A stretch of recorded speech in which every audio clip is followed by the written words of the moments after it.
بسم اللہ الرحمن الرحیم۔ السلام علیکم ناظرین، 3 خبروں پہ آج ہم بات کریں گے۔ پہلی ہے جو شریف فیملی کی اپیلیں ہیں اسلام آباد ہائی کورٹ میں احتساب عدالت کے فیصلوں کے خلاف جو سزائیں ہوئی تھیں، اس کا جو فیٹ ہے وہ ڈیسائیڈ ہونا ہے، اور 28 اپریل جو کیس سماعت کے لیے مقرر ہوا ہے، اس میں 3-4 بیسک کوسچن ہیں، ان پہ ہم بات کریں گے کہ جو نواز شریف ہیں ان کے پلیڈر کون ہوں گے، نواز شریف کے وکیل یا سرکاری وکیل جو ہے اس کیس کی فالو کریں گے، یا جو جج ارشد ملک والا معاملہ ہے وہ اس وقت کہاں پہ ہے، اور مرکزی اپیلوں کا سٹیٹس کیا ہے، اس پہ بات کریں گے۔ دوسرا ہے جسٹس قاضی فائز عیسی کیس کا فیصلہ آیا تھا، سپریم کورٹ آف پاکستان نے گزشتہ سال یہ فیصلہ دیا تھا، اور اس فیصلے کے 79 پیج پہ جو اس وقت کی معاون خصوصی تھی فردوس عاشق اعوان، ان سے متعلق ایک آبزرویشن تھی سپریم کورٹ آف پاکستان کی، تو اس کے حوالے سے گزشتہ روز جو جسٹس قاضی فائز عیسی کی اہلیہ ہیں سرینا عیسی، انہوں نے کورٹ میں بھی کہا، ایک خاتون جو وزیر تھی انہوں نے توہین کی سٹنگ جج کی، تو اس کے خلاف ابھی تک کوئی کارروائی نہیں ہوئی۔ تو 79 پیج جو تھا اس فیصلے کا، اس میں کیا لکھا ہوا تھا وہ میں آپ کو بتاؤں گا۔ اور تیسرا معاملہ ہے جو تحریک لبیک پاکستان ہے، اس پر حکومت نے پابندی لگانے کا فیصلہ کیا ہے، اور یہ پابندی اینٹی ٹیررزم ایکٹ 1997 کی جو رولز ہیں 11B کے تحت یہ پابندی لگائی گئی ہے۔ 11B کیا کہتا ہے یہ میں آپ کے سامنے رکھوں گا اس کی تفصیلات۔ سب سے پہلے بات کرتے ہیں جو شریف فیملی کی اپیلیں ہیں ان سے متعلق۔ 3 قسم کی اپیلیں ہیں، ایون فیلڈ ریفرنس، العزیزیہ ریفرنس اور فلیگ شپ ریفرنس میں۔ ایون فیلڈ ریفرنس میں نواز شریف، مریم نواز اور کیپٹن صفدر جو ہے انہوں نے سزا کے خلاف اپیلیں دائر کی ہوئی ہیں۔ العزیزیہ میں نواز شریف، اور جو ایون فیلڈ ریفرنس، العزیزیہ ریفرنس اور فلیگ شپ ریفرنس، تینوں میں الگ الگ تقریباً 6 اپیلیں ہیں نیب کی، تو یہ تقریباً 11 اپیلیں بنتی ہیں جو 28 اپریل کو سماعت کے لیے مقرر ہو گئی ہیں۔ جسٹس عامر فاروق اور جسٹس محسن اختر کیانی یہ سماعت کریں گے۔ اس میں امپورٹنٹ یہ ہے کہ ایون فیلڈ ریفرنس میں مریم نواز اور کیپٹن صفدر کی جو بیل ہے وہ تو برقرار ہے، لیکن جو نواز شریف ہیں ان کی بیل کو ریکال کیا ہے، اور وہ بیل کا جو میٹر ہے وہ بھی اس دن فکس ہو گیا ہے، اور اس دن عدالت جو ہے اس کا فیٹ بھی ڈیسائیڈ کرے گی کہ نواز شریف جو ایون فیلڈ ریفرنس اور العزیزیہ ریفرنس میں ان کو اشتہاری عدالت قرار دے چکی ہے۔ اب ان کی حد تک جو اپیلیں ہیں ان میں پلیڈر کون ہوگا، کیا جو سرکاری وکیل ہیں اس کیس کی جو پیروی کریں گے، یا نواز شریف کے وکیل کو اجازت دی جائے گی۔ تو اس حوالے سے ایک امپورٹنٹ انفارمیشن میں آپ کے ساتھ شیئر کر دیتا ہوں۔ ایک تقریباً آج سے تقریباً 3 ماہ پہلے ایک کیس کی سماعت ہو رہی تھی، تو اس دوران تھوڑا سا مکالمہ ہوا تھا نیب پروسیکیوٹر اور جج کے درمیان، تو جو بینچ تھا اس کے درمیان، تو عدالت کی جانب سے یہ کہا گیا تھا کہ جو اپیلیں ہیں اس کے 20,000 صفحات ہیں، اسے زائد ہیں، بلکہ جو اس کی بک جو بنی ہوئی ہے جس میں تمام دستاویزات ہیں، فیصلے کی کاپی ہے، ساری چیزیں ہیں اس میں،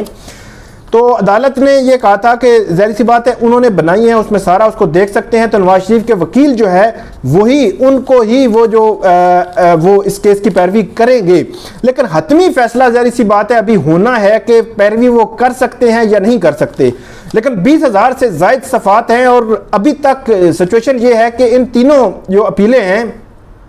یہ زیرو پہ کھڑی ہیں، اور ان کی بکس بھی ابھی فائنل نہیں ہوئی، اور بکس بن کے وہ شیئر ہونی ہے نیب کے ساتھ، اور اس کے بعد جو ہے اس پہ دلائل ہونے ہیں، لیکن اس میں بھی سب سے پہلے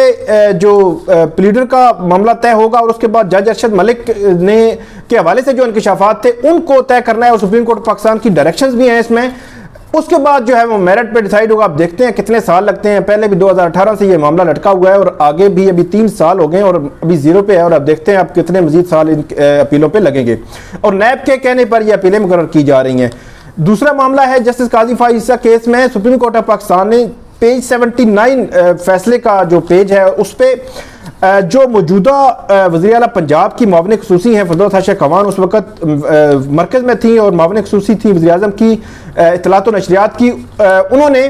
جسٹس قاضی فائز عیسی کے حوالے سے جو کیس زیر التوا تھا سپریم کورٹ آف پاکستان میں، تو کچھ پریس کانفرنسز کی تھیں، ان کا حوالہ دیتے ہوئے سپریم کورٹ آف پاکستان نے جو آبزرویشن دی تھی وہ میں آپ کے سامنے رکھتا ہوں، اور اس کا جو سرینا عیسی ہیں گزشتہ روز جب سپریم کورٹ آف پاکستان میں انہوں نے یہ معاملہ اٹھایا، تو اس کا امپیکٹ کیا آ سکتا ہے فردوس عاشق اوان پر وہ بھی میں آپ کو بتا دوں گا۔ سپریم کورٹ نے اپنے فیصلے میں یہ کہا تھا کہ پولیٹیکل پوائنٹ سکورنگ کے لیے جو معلومات ہیں ان کو استعمال کیا فردوس عاشق اوان نے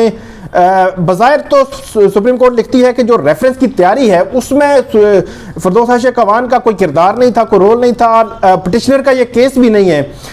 لیکن اس کے اثرات جو ہیں وہ موجود ہیں، اور عدالت یہ سمجھتی ہے کہ یہ بدنیتی پر مبنی یہ جو پریس کانفرنسز کی گئی، بیانات دیے گئے اور تضحیک امیز الفاظ جو ہے وہ ایک sitting supreme court of Pakistan کے جج اس کے حوالے سے استعمال کیے گئے، اور اس طرح عدالت لکھتی ہے اس آبزرویشن میں کہ رول 13 ہے 2005 کے جو رولز ہیں ان کو توڑا ہے۔ ایک تو فردوس عاشق اوان نے، اور آرٹیکل 204 کے تحت سپریم کورٹ جو ہے وہ موجودہ جو جج ہیں ان کی توہین کی گئی ہے فردوس عاشق اوان کے بیانات کی وجہ سے۔ اس لیے عدالت نے یہ کہا تھا کہ اب جو فردوس عاشق اوان ہے ان کو جواب دہ بنایا جائے، اور آئین کے آرٹیکل 204(2)B کے تحت جو ان کو آزادانہ پروسیڈنگ کے تحت ان کے خلاف توہین عدالت کی کارروائی شروع کی جائے۔ اب معاملہ یہ ہے کہ یا تو سرینا عیسی جو کل پوائنٹ آؤٹ کیا انہوں نے، اس پہ سپریم کورٹ آف پاکستان آگے اس معاملے کو لے کے چلتی ہے اور اس پر جو پروسیڈنگز ہے وہ سٹارٹ کر دیتی ہے توہین عدالت کی۔ ایک تو اس کا یہ ہو سکتا ہے، دوسرا یہ وہ آبزرویشن ہے کہ کسی بھی ہائی کورٹ میں کسی بھی وقت اگر کوئی بھی درخواست گزار وہاں درخواست دائر کر دیتا ہے تو فردوس عاشق اوان کے خلاف یہ توہین عدالت کی کارروائی جو ہے وہ شروع ہو سکتی ہے، کیونکہ فردوس عاشق اوان نے ان کے خلاف اپیل بھی دائر نہیں کی۔ یہ جو ہے وہ حتمی شکل جو ہے وہ اختیار کر چکے ہیں، مطلب آپ یہ کہہ سکتے ہیں کہ اب یہ مستقل جو ہے ایک تلوار ہے جو فردوس عاشق اوان پر لٹک رہی ہے۔ تیسرا جو کیس ہے، جو معاملہ ہے وہ آپ کے سامنے رکھنا ہے، جو تحریک لبیک پاکستان پر حکومت نے مستقل جو ہے وہ پابندی عائد کرنے کا فیصلہ کیا ہے، اور یہ پابندی عائد کی گئی ہے گزشتہ 3 روز کے جو جتنے بھی واقعات تھے ملک بھر میں، جو ٹریفک جام تھی، ٹریفک کا نظام درم برم تھا، اس طرح سیکیورٹی کے مسائل تھے، 2 پولیس کے اہلکار بھی شہید ہوئے اور 300 سے زائد زخمی ہوئے، دوسری طرف سے بھی لوگ زخمی ہوئے۔ آج صبح مختلف جگہ پہ آپریشن کر کے تمام جو علاقے جو ہے وہ خالی کروائے گئے اور کلیئر کروائی گئی سڑکیں، لیکن ابھی حکومت نے بڑا فیصلہ کیا ہے اور تحریک لبیک پاکستان پر مستقل پابندی کا حکم دیا ہے، اور جو وزیر داخلہ ہیں شیخ رشید، ان کی جانب سے یہ کہا گیا ہے کہ پنجاب حکومت نے ہمیں یہ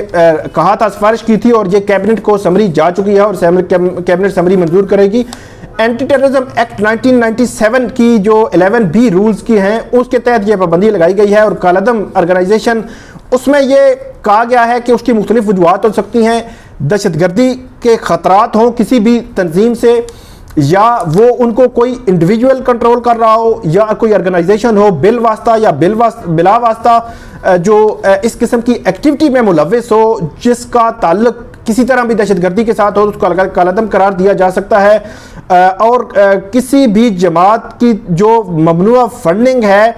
ان کو پوائنٹ آؤٹ کر دیں، لا انفورسمنٹ جو ایجنسیز ہیں یا فائنینشیل یونٹس ہیں بینکس کے یا بین الاقوامی ادارے یا ریگولیٹری اتھارٹیز، تو ان آرگنائزیشنز کو کالعدم حکومت کر سکتی ہے، اور اسی کے تحت 11B کے تحت یہ جو پابندی ہے وہ عائد کی گئی ہے۔ اور اب یقیناً جو ہے وہ ان کے دفاتر، ان کے جو مین سرکردہ لوگ ہیں، اور ان کو ڈیٹین بھی کیا جا سکتا ہے اگر وہ اسی تنظیم کے تحت جو ہے وہ کام جاری رکھتے ہیں۔ تو یہ ایک بڑا فیصلہ ہے، آپ دیکھتے ہیں اس کا امپیکٹ کیا ہوتا ہے آنے والے دنوں میں۔ 3 خبریں تھیں جن کی تفصیلات میں نے آپ کے سامنے رکھی، امید ہے آپ کو یہ پسند آئیں گی۔ کامنٹ ضرور کیجئے گا، بہت شکریہ۔